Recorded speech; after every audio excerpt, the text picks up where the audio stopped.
ఎవడికి ఏ కష్టం వచ్చినా అప్పటికప్పుడు ముడుపు కట్టేస్తాడు, అప్పటికప్పుడు అమ్మవారికి నమస్కారం చేస్తాడు.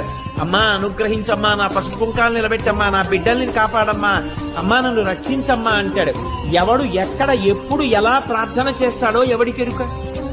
రాత్రి అయ్యేటప్పటికీ నేను పడుకుంటానయ్యా, మీ మొరలు వినలేను అని చెప్పి అమ్మవారు ఎప్పుడైనా అందా? ఆ తల్లి అసలు కనురెప్ప పడడం అన్నదే లేదు. ఎందుకని? ఆ తల్లి కనురెప్పే పడిందా లోకాల్లో ఏమైపోయింది.